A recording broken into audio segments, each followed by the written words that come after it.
The March dust-up between Nevada rancher Cliven Bundy and the Bureau of Land Management raised eyebrows among many Americans who feel the federal government exercises too much control.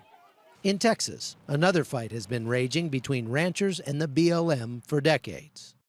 Ever since 1803, there's been some dispute over the actual boundary line between Oklahoma and Texas here along the Red River. Years ago, the courts decided that it was the vegetation line here on the south side. And as the river has moved over time, it's caused a problem because Oklahoma says whenever the river moves south, Oklahoma picks up more land. But when it moves back north, the property boundary stays where it is. Obviously, Texas disagrees, especially the ranchers who own land along the border. BLM has definitely had a change of personality in the last 30 years. Texas rancher Tommy Henderson's family has raised cattle and cotton along the Red River for over 100 years. He bought this land from his aunt 30 years ago and did so with a loan from the Federal Housing Administration. So they blessed the property. They inspected the property. A different government agency inspected the property, said it was fine, the deed was good, the title was good. But then just 5 years later, I lost it in a court of law, and I still had to pay for the property. I still had to pay back the lending institution because if I didn't, they'd come get everything else. Using Oklahoma's self-serving definitions of erosion, the U.S. federal government decided Henderson never actually owned 140 acres bordering the river. This is the boundary marker between Texas and Oklahoma, or the southern edge of the BLM property is here. The Red River's 1.25 miles to the north of us. They took 140 acres out of 386, took a little over a third of this property. On top of that, he had to continue paying the mortgage. Matter of fact, I just finished making my last payment on it, on this farm, in January of this year. The Bureau of Land Management asserts on its website the BLM is categorically not expanding federal holdings along the Red River. What it is doing is revisiting the Henderson ruling and calling for new boundary surveys of public lands along the river.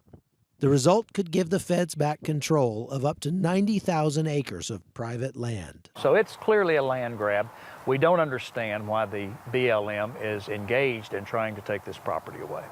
Gene Hall of the Texas Farm Bureau says the border dispute with Oklahoma isn't the worst example of government overreach. The EPA is also attempting to redefine existing law.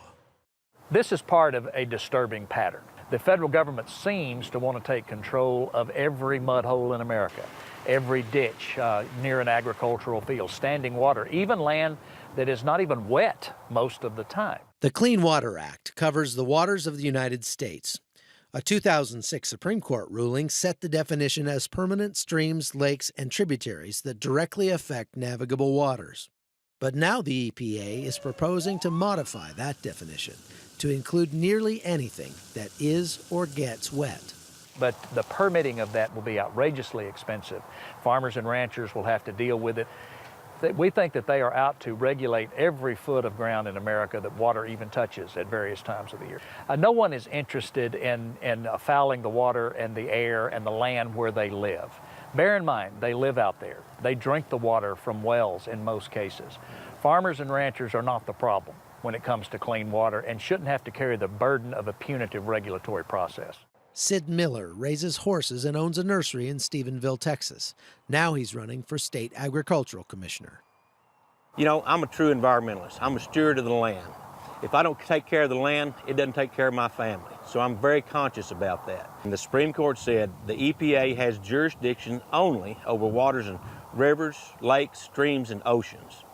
And they're just subverting Congress, subverting the Supreme Court, the Constitution, and by rule, in-house rule, they're attempting to change that and lay claim to anywhere it actually hits a navigable waterway. It could be a dry ditch, an arroyo, or a cow trail, or anything.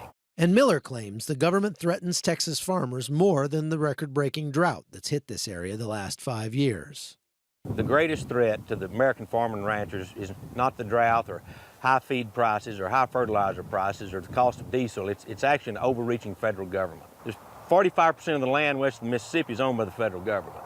If you want to stimulate the economy and get this country growing again, put that in the hands of the private individual. We'll make it productive.